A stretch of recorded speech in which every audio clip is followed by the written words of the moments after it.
Alright, well, hello and welcome. I'm Kodiak Broncos, and today I'm here to talk about our opponent on Sunday, the Tennessee Titans. But before we get into it, I just want to say a couple things. First of all, leave a like if you enjoy, subscribe if you're not already. You'd always wait till the end. Hopefully, I'll have earned it. And yeah, without further ado, let's dive right into it. This is everything you need to know about our matchup against the Tennessee Titans on Sunday. So yeah, pretend I'm Sean Payton. I'm going to game plan for Tennessee, and I'm going to show you where we're strong, where we're weak, and yeah, I'm also going to show you some of Tennessee's roster so you can familiarize yourselves with our opponent, and I'm going to showcase some matchups that work into our favor and what works in Tennessee's favor as well. So yeah, once again, people call me the best vocal cords in Broncos country. So if you want a voiceover, follow me on Twitter and we can work something out. But yeah, at Kodiak Broncos. Either way, let's dive right into it. So beginning with everything, we've got the injury report right here.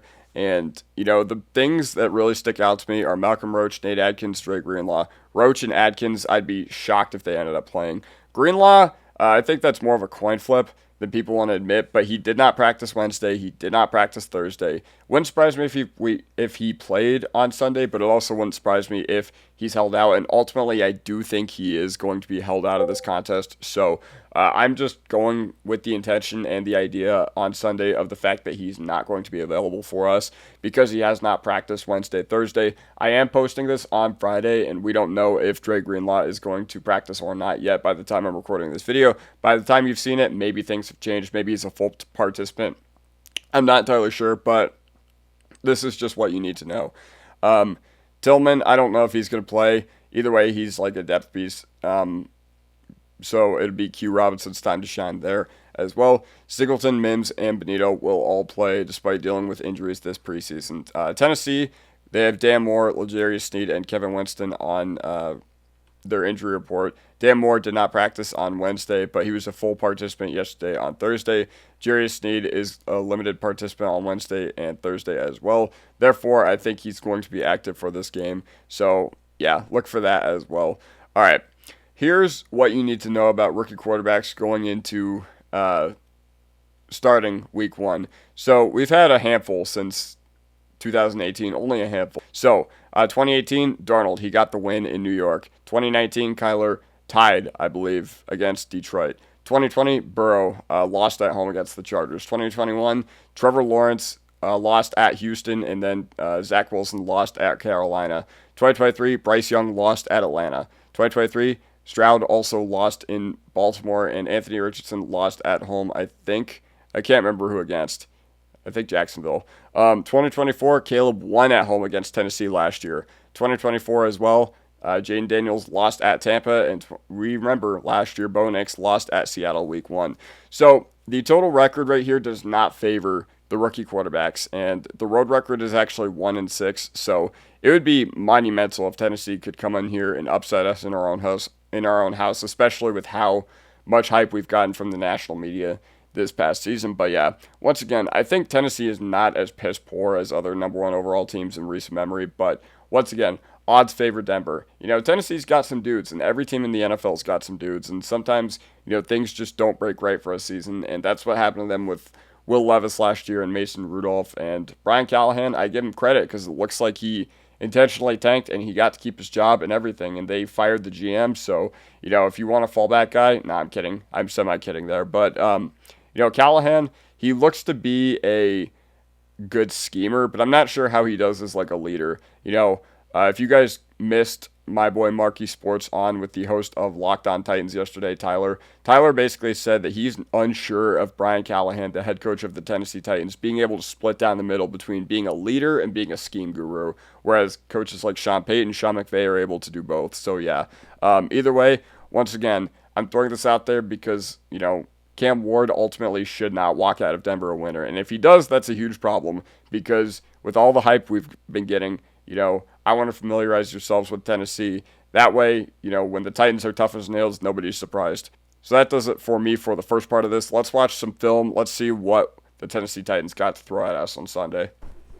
All right, guys, Cam Ward was the number one overall pick for a reason, and you cannot let him get comfortable in this game. Okay, watch him against Tampa Bay right here. You've got, preseason action, so don't take too much into it. But right here, what you're going to watch is Cam Ward delivers an absolute dot over the middle of the field to Calvin Ridley. I'm actually just going to let this play out so you guys can see it in real time. One more time. Watch it in real time. And what you need to notice is that,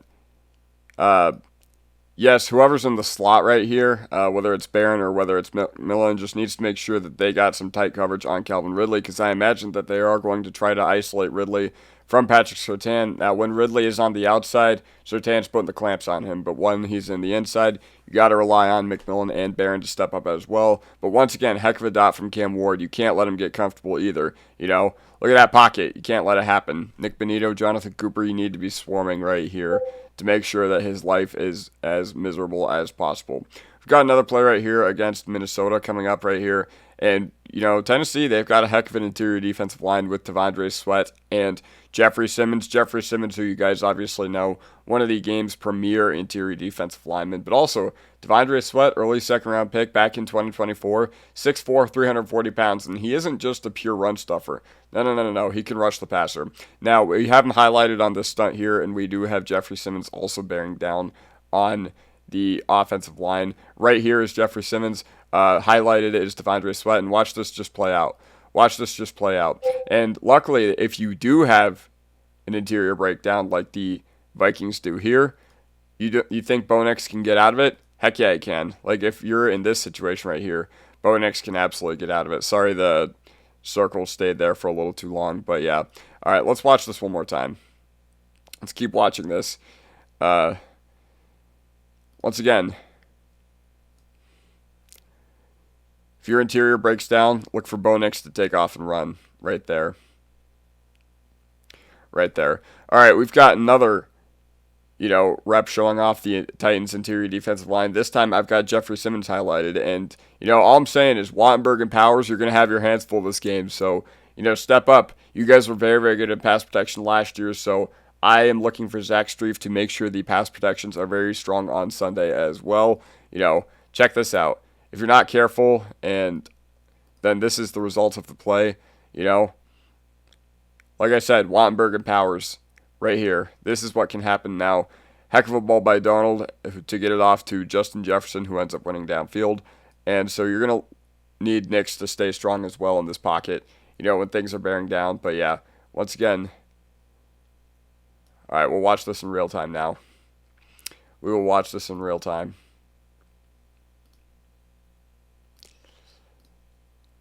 One more time from the tight. Sorry, I know it's a little hard to jump around and everything, but I wish I had like an actual film software thingy right there.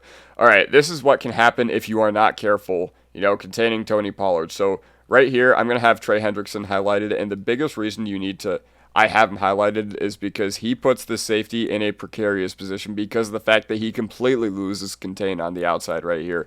Okay, the other one you need to keep an eye on is the safety at the top of the screen right here. So while Trey Hendrickson is just getting pushed back inside, Tony Pollard does a great job at reading the leverage of the play. Now, obviously, Hendrickson is blown off the ball right here, so it puts the safety in a precarious position. You're just like, all right, if you are unable to get him to go inside, he's just going to bounce outside, and that's exactly what happens. So once again, I have the safety highlighted right here, and honestly, this is just too easy for Pollard, and it's a no-win situation for the safety. Now, I do think he does a good job recovering here because he does creep down, and he does force Pollard to go to the outside, but still, that's a chunk play for the Tennessee Titans. So whether it's Brandon Jones, whether it's Talanoa Hufanga, make sure you stay disciplined, but also, this is Jonathan Cooper right here.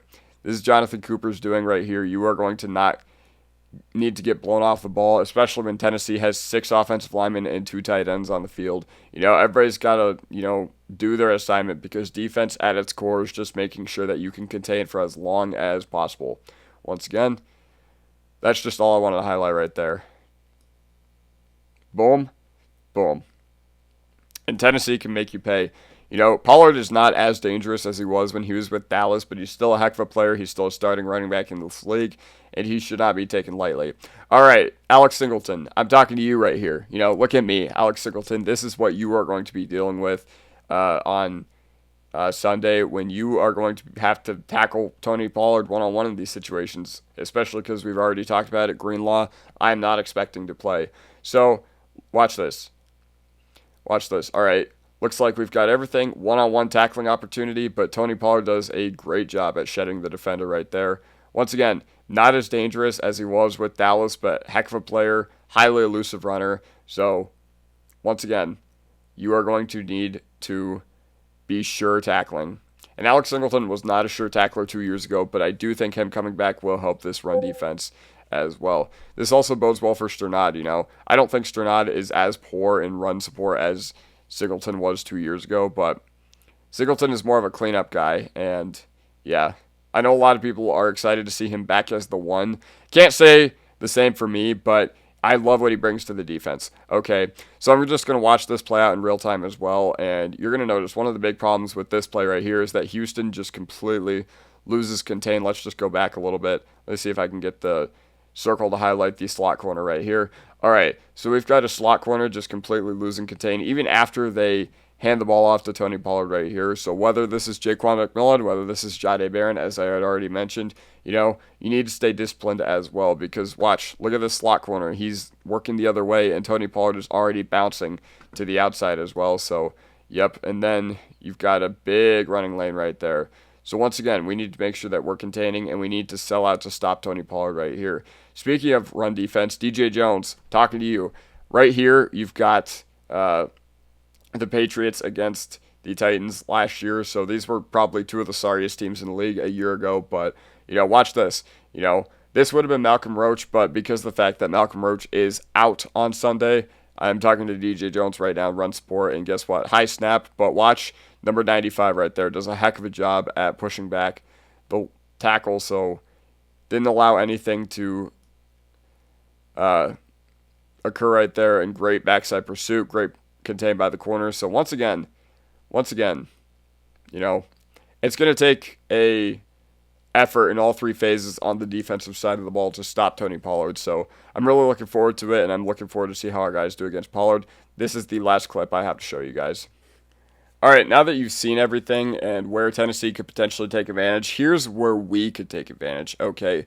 First of all, we've got Cam Ward against everything, okay? He's coming into Denver, notoriously hard place to play, especially early in the season where guys aren't as conditioned. I think guys may be huffing and puffing on Tennessee a little bit more in this game than they would had they come here like week 9 or something like that. But also the altitude. Altitude is a huge equalizer, especially for guys that are unfamiliar with it, especially guys coming from Tennessee that aren't necessarily used to it. And then the noise. Oh, man. I know Cam Ward played in the ACC. I know that he played with some rowdy college crowds. But listen, I'm going to be there on Sunday. I'm going to be screaming my head off. I'm going to be yelling incomplete every time the ball hits the ground. So, yeah, Cam Ward is not about to enter an NFL building, and he is not, I promise you, been around a fan base as rowdy as the Broncos that are going to welcome him to the NFL on Sunday as well. So where could we take advantage? Evan Ingram and RJ Harvey catching passes against Tennessee's inside linebackers. So Cody Barton we are obviously familiar with, and Cody Barton had a very good year for us last year. Now, was he exposed against real teams? Sure, along with Justin Sternad. But listen, he held the fort down, and I thought he had a pretty good season. He's now with Tennessee. And then Cedric Gray is going to be a first-year starter. I don't know why I said second-year starter in my notes, but Cedric Gray is a first-year starter. I should have said second-year player. If anything, he was a fourth-round pick out of North Carolina in the 2024 NFL Draft. But either way, so those are where we could potentially take advantage, because I'm not sure if you guys remember, Kamani Vidal absolutely torching Cody Barton on a wheel route last year. I'm not sure if you guys remember, the Chargers just being able to completely take advantage of the fact that we had a sore spot at inside linebacker. Same with the Ravens, same with the Bengals. Mike Gesicki in particular had a really, really big day against our inside linebackers last year. That being said, it's Evan Ingram's time to shine, man. You go out, you get all these weapons so that you can actually attack the middle of the field, and I think the middle of the field could be a sore spot for the Tennessee Titans defense, especially against our revamped weapons as well, where we can actually work over the middle of the field. And this isn't just exclusive to Ingram. This also includes Franklin. This also includes Mims, being deployed more as a real receiver. This also includes Pat Bryant, who had a very strong preseason. So, yeah, that's where we could get a leg up against the Tennessee Titans. Yeah, and then our secondary against Tennessee's wide receivers. Surtain is going to put the clamps on Ridley. But other than that, you've got your hands full with Lockett and Alec Ailmanor, someone who I really liked as a prospect as well. He was a 4th-round rookie, so I don't want to pump his tires a little too much, but man, he had a day against Travis Hunter 2 years ago. So yeah, whether it's Jaquan McMillan or Jahdae Barron who's going to be on Alec Manor, you're just going to make sure that you need to do everything in your power to prevent him from having a legacy game in week 1 as well. Tyler Lockett, man, okay, it's time for the rematch. Riley Moss, I'm going to be wearing your jersey on Sunday, and now you have a chance to redeem yourself against Tyler Lockett. When you had a rough week 1 against him last year, okay, I think Riley Moss did as good of a job as we could have hoped for in that situation, but Lockett is a savvy NFL veteran. He's been around circles, or I guess he's only been on 2 teams, but either way, you know what I'm saying. And then where we could really take advantage is Nick Bonito rushing against Dan Moore. Dan Moore was one of the worst tackles in football from week 10 onwards at allowing sacks last year. So with our new, very, very rich edge rusher, I'm looking for Nick Bonito to get after Cam Ward. I'm looking for Nick Bonito to, showcase some of that elite bend, showcase some of that elite quick jump ability that he showed so often last year. And guess what? You got a new contract, so it's time to show everybody why you were worth that contract to begin with. Excuse me. Here's the X factor for Denver. Run defense at all 3 levels, okay? I showed you guys on film what can happen if the D-line loses contained, if your edges get blown off. I've shown you guys what can happen if your linebackers miss tackles and if your slot corners are undisciplined, as well as your safeties, trying to take lanes running the football as well. Therefore, your run defense at all 3 levels needs to be very, very strong. That's just what I'm getting at. I think you sell out to stop Tony Pollard, and then you trust your secondary to win, because we've heard nothing except, how amazing this secondary is this upcoming year. So, you put that to the test early on, and I think if there's any time to test that out, it's against Tennessee right here. Here are the matchup advantages for the Titans. So, I'm worried. I'm worried about the middle of the field for us. Okonkwo, Hellman, Pollard against Singleton and Strnad is something that's really going to be a sore spot for this team because, man, I've told y'all, I don't think Singleton and Strnad is an upgrade from last year's linebacker room. And did they play well against bad teams last year? Yes, absolutely. And Tennessee very well could be a bad team, but you know what? Let's not sleep on them. Let's not sleep on Cam Ward. He's shown a lot of really good things, and there's a reason why Tennessee took him number 1 overall. He was highly productive every single year he played in college, and he was under-recruited, and he worked his way up into being the number 1 overall pick and one of the least talked about number 1 picks in recent memory. So, you can't sleep. Yeah, the middle of the field, he does a very good job at working. So, Singleton and Strnad, you just want to avoid these situations as much as possible where you're in 3rd and 5, 3rd and 6, okay? You want them to be in 3rd and 11. You want them to be in 3rd and 9. You want them to be in 3rd and 15 or whatever. That's how you can avoid these terrible situations where you're just basically relying on Singleton and Strnad to carry the load against the Tennessee inside line, or the Tennessee tight ends and the running back as well. And also the Tennessee interior defensive line against the Broncos interior offensive line, okay? So with Jeffrey Simmons, Devondre Sweat, and Sebastian Joseph Day, you want to get as far away from that as possible if you are the Denver Broncos. So that's why I think they should go as horizontal as possible throughout this game. You know how we went really horizontal against the Saints in our first preseason drive, and everyone was like, why are we doing this? Okay, I think that's going to work against Tennessee. I think the execution is going to be better, but you also just don't want to give these guys the opportunity to just blow up the middle of the field at every chance they get. So yeah, also Tennessee has the 5th heaviest offensive line in the league, although they are relatively inexperienced. J.C. Latham and Peter Skoronski were their first round picks in 23 and 24 before they had drafted Cam Ward this year in 25.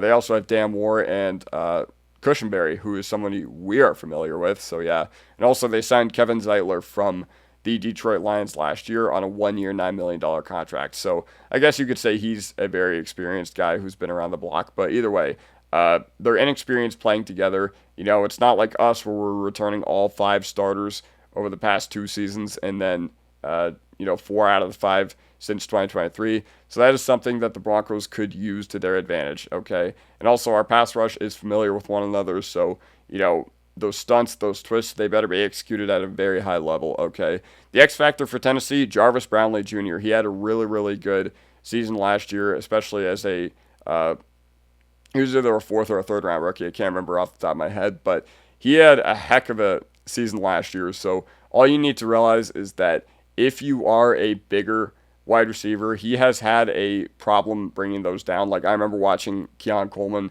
take a slant like 25, 50 yards against him. So that's where I'm looking to Pat Bryant. That's where I'm looking to our guys to showcase some yak ability. And yeah, overall, that's how I'm feeling against, with Jarvis Brownlee going up against our wide receivers. But yeah, so that's the X factor as well. So what do you do on offense? Well, first of all, with our run scheme being so like, I don't know, shaky in the preseason, I think you come out throwing. I think you just dare Tennessee to, test their secondary early. You test out your new weapons early.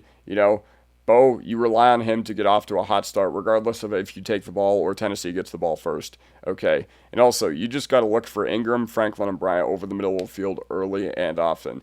I don't know if the boundaries are really going to work this game with Brownlee and Snead going to be up against Cortland Sutton. Now, I know Cortland Sutton is our go-to guy, but Snead is a heck of a corner. I mean, we remember him in KC. And yes, I know that Cortland Sutton always showed up to play against him. But regardless, once again, he's another guy who you can't sleep on as well. So yeah, you rely on your playmakers to win horizontal. You rely on your HB tosses. You rely on your screens or whatever. And you just rely on those to carry the load on your offense while you're waiting for your run game to settle down. And then once you can finally settle down and you're in your element with the run game, that's when it's all systems go. What do you do on defense? Cam Ward has not seen a lot of the disguises that NFL teams are going to be running, especially because there's continuity with the NFL. There's shorter hashes, so there's less opportunity to disguise in college football. When you're rotating so many starters year in and year out on the defensive side of the ball. Guess what? The Broncos are only down one starter from their defense last season, and it's Cody Barton, who's now in Tennessee, so you replaced him with Alex Singleton. So, yeah, he knows the defense, and then you rely on your corners to step up and win reps in pass coverage as well.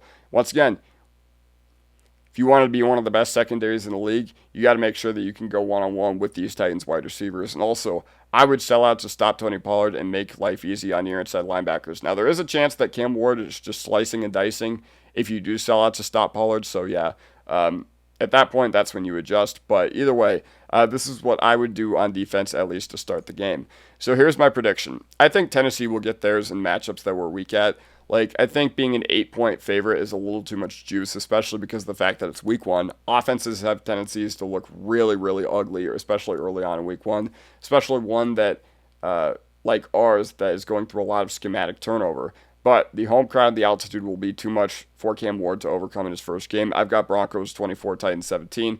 Let me know what you guys think in the comment section down below. Do you think I'm giving too much respect to Tennessee? Do you think Tennessee wins this game outright? Either way, let me know what you guys think in the comment section down below, and I'll see you guys next time. Peace out.